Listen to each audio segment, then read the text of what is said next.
Hi, ഏത്തപ്പഴം കൊണ്ട് ഇടിയപ്പമാണ് ഉണ്ടാക്കുന്നത്. അതിന് ഏത്തപ്പഴം വേവിച്ചെടുക്കുന്നുണ്ട്. ഒരു 4 ഏത്തപ്പഴമാണ് ഞാൻ എടുത്തേക്കുന്നത്.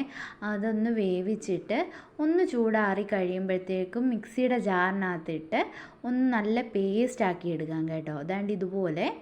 എന്നിട്ട് ഇടിയപ്പം കുഴയ്ക്കുന്ന പോലെ തന്നെ മാവ് എടുത്തിട്ടുണ്ട്. അതിനകത്തോട്ട് ആവശ്യത്തിന് ഉപ്പിട്ടിട്ട് ഈ പേസ്റ്റ് ചേർത്ത് കൊടുക്കാം. എന്നിട്ടൊന്ന് മിക്സ് ചെയ്തിട്ട് എത്ര വെള്ളമാണ് ചേർക്കേണ്ടതെന്ന് നോക്കണം. ഇത് കുഴഞ്ഞല്ലേ ഇരിക്കുന്നത്. എന്നിട്ട് അതിനാവശ്യമായിട്ടുള്ള ചൂടുവെള്ളം ഇച്ചിരി ആയിട്ട് ഒഴിച്ച് ഇതൊന്ന് തവി വെച്ച് നല്ലപോലെ ഒന്ന് മിക്സ് ചെയ്ത് കൊടുക്കാം. ഈ പേസ്റ്റ് എല്ലായിടത്തും ഒന്ന് ആവണേ. ആ മഞ്ഞ കളറിലാവും അപ്പോൾ ആ മാവ്.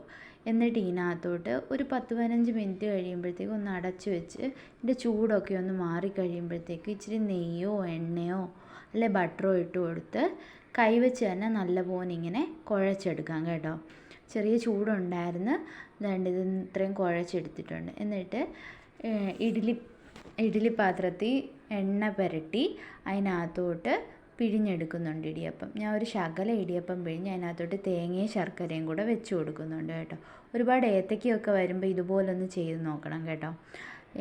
ഏത്തപ്പഴമൊക്കെ തൊലി കറുത്ത് കഴിഞ്ഞാൽ പിന്നെ കുട്ടികൾക്കൊക്കെ കഴിക്കാൻ മടിയല്ലേ. അപ്പോൾ ഇതുപോലൊന്ന് ചേഞ്ചിന് വേണ്ടിയിട്ട് ഉണ്ടാക്കി കൊടുത്താലും മതി. എന്നിട്ട് ഇതാണ്ട് ബാക്കി ഇതുപോലെ പിഴിഞ്ഞെടുക്കുന്നുണ്ടേ.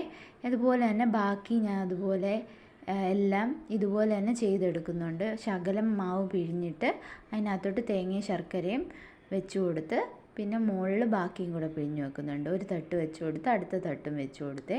എന്നിട്ടൊരു 20 മിനിറ്റോളം ഇതൊന്ന് വേവിച്ച് സിമ്മിലിട്ടൊന്ന് വേവിച്ചെടുക്കാം. അപ്പോഴത്തേക്കും നമ്മുടെ ഇടിയപ്പം റെഡിയാവും കേട്ടോ. ഒരു കുഴക്കട്ടയ്ക്ക് കൂടെ വെച്ചായിരുന്നേ. എന്നിട്ട് ഇതാണ്ട് അത് റെഡി ആയിട്ടുണ്ട് അത്. അപ്പോൾ ഞാൻ ദാണ്ട് ഇഡ്ഡലി പാത്രത്തിൽ നിന്ന് എടുക്കുക കേട്ടോ.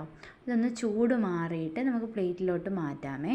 അപ്പോൾ ദാണ്ട് ഒരെണ്ണം ഒന്ന് ഇളകിപ്പോയി, അല്ലാതെ നമുക്ക് പെട്ടെന്ന് തന്നെ ഇളകി കിട്ടും കേട്ടോ. അപ്പോൾ ഇതുപോലെ ഒന്ന് ട്രൈ ചെയ്ത് നോക്കിയിട്ട് ഫീഡ്ബാക്ക് പറയണേ.